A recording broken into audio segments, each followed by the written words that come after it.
சக்கரவள்ளி கிழங்கு கட்லெட் எப்படி செய்கிறதுன்னு பார்க்கலாம் வாங்க. நல்லா வாஷ் பண்ணிவிட்டு இந்த மாதிரி பீஸஸாக நான் கட் பண்ணி வச்சுருக்கேன். நம்ம இட்லி பானையில் ஸ்டீம் பண்ணி எடுத்துக்கலாம். மூடி போட்டு வெந்துருச்சு. இந்த மாதிரி நைஃப் வச்சு குத்தி பாருங்கள், நல்லா வெந்துருச்சு. இதில் சேர்க்குற தேவையான பொருட்கள் இங்கே நான் ஒரு பெரிய வெங்காயம் எடுத்து பொடியாக கட் பண்ணி வச்சுருக்கேன், அது சேர்த்துக்கலாம்.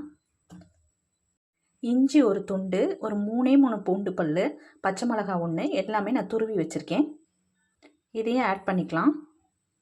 கடலை மாவு 1/2 கப் எடுத்திருக்கேன், அது சேர்த்துக்கலாம். இதில் நம்ம மெயினாக சேர்க்கக்கூடியதே பன்னீர் 1 கப் எடுத்து வச்சுருக்கேன், அதையும் சேர்த்துக்கலாம்.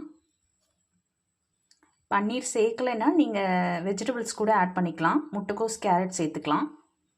1/2 டீஸ்பூன் மிளகாத்தூள், 1/2 டீஸ்பூன் கரம் மசாலா, 1/2 டீஸ்பூன் மஞ்சத்தூள், காஷ்மீரி சில்லி பவுடர் 1/2 டீஸ்பூன், உப்பு 1/2 டீஸ்பூன், கொத்தமல்லி இலை கொஞ்சமாக கட் பண்ணி வச்சுருக்கேன்.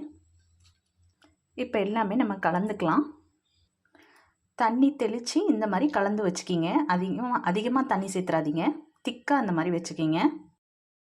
கட்லெட் ஷேப்க்கு இந்த மாதிரி ரெடி பண்ணிக்கிங்க.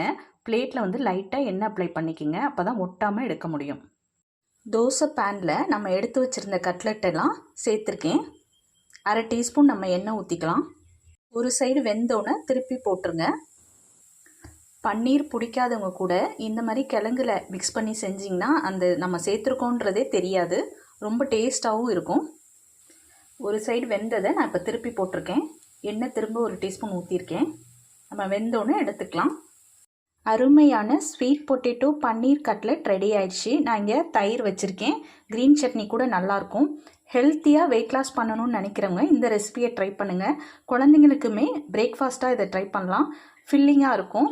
ஈவினிங் ஸ்நாக்காக கூட ட்ரை பண்ணலாம். நீங்களும் ட்ரை பண்ணி பார்த்துட்டு கமெண்ட் பண்ணுங்கள்.